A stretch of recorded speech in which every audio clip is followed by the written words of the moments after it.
மதுரை மாவட்ட ஆட்சியர் அலுவலகத்தில் மாவட்ட ஆட்சியர் பிரவீன்குமார் தலைமையில் அனைத்து அரசு அலுவலர்களுடன் பொங்கல் விழா நடைபெற்றது. நடைபெற்ற பொங்கல் கொண்டாட்டத்தின் போது மயிலாட்டம், கரகாட்டம் போன்ற கலை நிகழ்ச்சிகள் ஏற்பாடு செய்யப்பட்டது. இந்த நிலையில் ஜல்லிக்கட்டு காளையை அழைத்து வரப்பட்டு ஜல்லிக்கட்டு காளைக்கு மாவட்ட ஆட்சியர் பிரவீன்குமார் மரியாதை செய்து பொங்கலை ஊட்டிவிட்டார். அதனைத் தொடர்ந்து மாவட்ட ஆட்சியர் பெண் அலுவலர்களுடன் கும்மி அடித்து கொண்டாடினார். மேலும் உரியடிக்கும் போட்டியில் கலந்து கொண்டு கண்களை மூடியவாறு உரியடிக்கும் போட்டியில் பானையை உடைத்து வெற்றி பெற்றார். வெற்றி பெற்ற மாவட்ட ஆட்சியரை தோளில் தூக்கி அரசு அலுவலர்கள் கொண்டாடினார். மேலும் கயிறெழுக்கும் போட்டி நடைபெற்றது.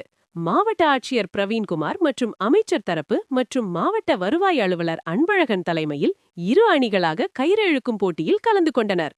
அப்போது மாவட்ட ஆட்சியர் மற்றும் அமைச்சர் அணியினர் கயிறை வேகமாக இழுத்தபோது கயிறு அறுந்தது. இதனால் மறுபுறம் இருந்த அரசு அதிகாரிகள் கீழே விழுந்ததால் அனைவர் மத்தியிலும் சிரிப்பொலியை ஏற்படுத்தியது. பொங்கல் விழாவில் அனைத்து அரசு அலுவலர்களும் கலை நிகழ்ச்சி மற்றும் விளையாட்டுப் போட்டிகளில் கலந்து கொண்டவர்களுக்கு பரிசு வழங்கப்பட்டது. மாவட்ட ஆட்சியர் தலைமையில் பொங்கல் விழாவை கோலாகலமாக அனைத்து அரசு அலுவலர்களும் சேர்ந்து கொண்டாடியது அனைவர் மத்தியிலும் மகிழ்ச்சியை ஏற்படுத்தியுள்ளது.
யார்